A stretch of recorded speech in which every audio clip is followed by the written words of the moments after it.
Bonjour à tous, bienvenue sur cette nouvelle vidéo sur la chaîne du LabFab. Très heureux aujourd'hui de vous retrouver pour vous présenter deux nouvelles machines. Pour cette vidéo, on retourne dans le monde des découpeuses vinyles et des presses à chaud. Aujourd'hui, on va vous présenter la Cricut Maker 3 et la Cricut Autopress. On vous a déjà présenté ce type d'outil sur la chaîne du Lab il y a quelques temps, avec une vidéo sur la Silhouette Cameo 4 et les principes de base de la découpe vinyle. Si vous ne connaissez rien à ce domaine et que vous souhaitez démarrer en douceur, je vous conseille de regarder cette première vidéo. Allez, c'est parti, on commence tout de suite avec la présentation de la Maker 3. Une des principales caractéristiques de cette machine, c'est la capacité à travailler avec énormément de matériaux. Vous allez pouvoir travailler 300 types de matériaux différents en allant du papier au carton, en passant par la soie, le balsa et tous les types de matériaux qu'on retrouve en général pour le loisir créatif. Pour travailler avec ces différents matériaux, vous avez la possibilité de choisir un des 13 outils dans la gamme proposée par Cricut. La machine est livrée avec une simple lame de découpe. C'est à vous après de faire votre sélection d'outils en fonction des projets que vous avez à réaliser avec cette machine. En plus de la lame que vous récupérez dans votre pack initial, Cricut vous fournit tous les petits accessoires. On va trouver par exemple des ciseaux, des petites pinces, des maroufleuses. Comme sur la plupart des découpeuses vinyles de cette catégorie, on va retrouver deux slots qui vont pouvoir accueillir différents types d'outils. Le fonctionnement des portes-accessoires est assez simple. Vous avez un petit crochet qui vous permet d'ouvrir, d'enlever l'accessoire, de le changer et d'en remettre un nouveau si vous le souhaitez. Et en option, vous pourrez récupérer un accessoire qui vous permet d'insérer des rouleaux de vinyle. Tous les outils ne vont pas sur les mêmes slots. Faites attention donc aux slots que vous allez utiliser en fonction des outils. Concernant la nouvelle presse à chaud, il s'agit, comme je vous l'ai dit tout à l'heure, de l'Autopress de chez Cricut. La particularité par rapport à ses concurrentes, c'est qu'elle est capable de gérer automatiquement l'ouverture et la pression appliquée pendant le pressage. On retrouve une surface de travail de près de 40 cm, une grande ouverture de près de 60 degrés pour travailler facilement et un ajustement automatique de la hauteur en fonction des matériaux avec lesquels vous allez travailler. Il est temps maintenant de passer à une partie un tout petit peu plus technique où on va voir comment fonctionne le logiciel qui va vous permettre de préparer vos fichiers pour la découpe.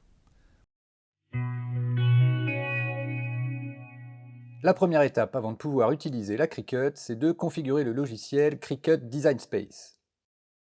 Lancez l'installation du logiciel et laissez-vous guider par ces superbes animations. Choisissez ensuite le type de connectique que vous voulez utiliser, cliquez sur Continuer et enfin sur Activer. En cliquant sur Suivant, vous lancez la dernière étape nécessaire au test de l'environnement complet avant d'utiliser la machine. Une fois de plus, laissez-vous simplement guider.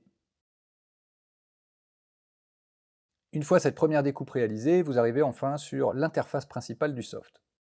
Ici, on va directement aller dans l'espace dédié à vos projets personnels en cliquant sur Mes projets, puis sur Nouveaux projets.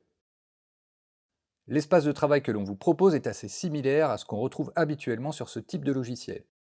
Une grille quadrillée pour positionner vos éléments, un menu sur la gauche avec quelques fonctionnalités disponibles, une barre d'outils au-dessus de la grille, et un volet ouvert à droite avec notamment le travail possible sur les calques.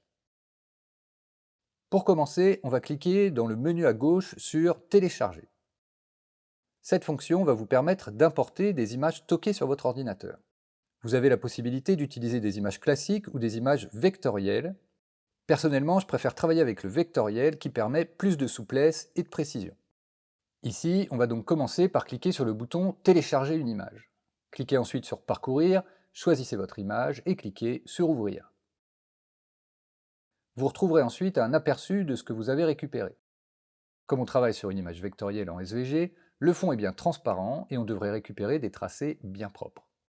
Cliquez maintenant sur Télécharger, sélectionnez votre image et cliquez enfin sur Ajouter à la toile. Ça fait un paquet d'étapes par rapport à un logiciel comme Silhouette Studio dédié aux machines comme la Cameo par exemple, mais on n'a pas vraiment le choix. Maintenant que votre fichier est importé, vous allez pouvoir commencer à configurer votre découpe. Avec le gestionnaire de calque, vous pouvez masquer un élément que vous ne souhaitez pas utiliser, jouer sur la symétrie pour des découpes sur du flex thermocollant, passer dans une unité de mesure un peu plus pratique à utiliser et modifier les dimensions de votre élément à découper, et surtout, avant de lancer la découpe, faites un clic droit sur votre image et cliquez sur Attacher pour éviter que le logiciel ne dispatche automatiquement vos objets.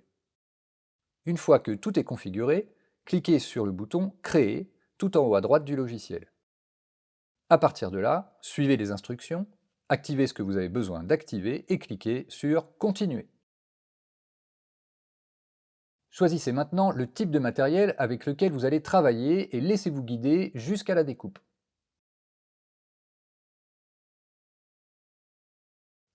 Si maintenant vous souhaitez travailler avec des images classiques non vectorielles, il faudra à un moment ou à un autre vectoriser votre image pour obtenir les tracés nécessaires à une découpe. Comme tout à l'heure, importez votre image dans le logiciel, choisissez votre type d'image, je choisis ici complexe pour avoir un maximum de détails, et cliquez sur Continuer.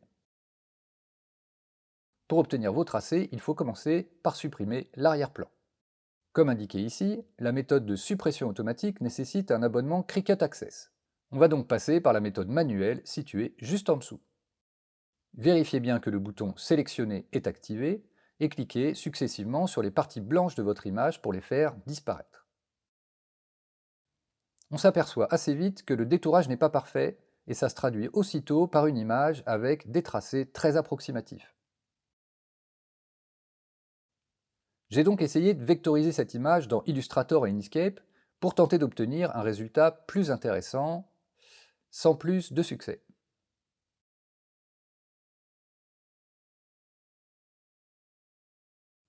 Dernière tentative avec Silhouette Studio, et là, le résultat est assez bluffant. Surtout qu'avec leur version business, on a la possibilité de sauvegarder son image en SVG.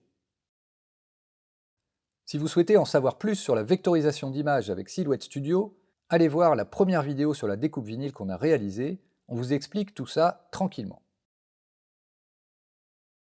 Pour la suite, rien de bien nouveau. On procède exactement comme tout à l'heure, on importe son fichier, on adapte la position, la dimension et l'orientation de l'objet vectoriel sur la toile, et on lance la découpe.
Vous venez donc de voir comment on faisait pour facilement personnaliser des t-shirts ou d'ailleurs n'importe quel autre textile avec ces deux outils. Merci d'avoir suivi cette vidéo jusqu'au bout, on espère qu'elle vous a plu et que vous passerez nous voir très rapidement au LabFab.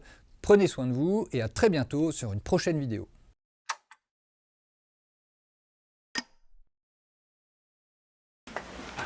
Wesh wesh.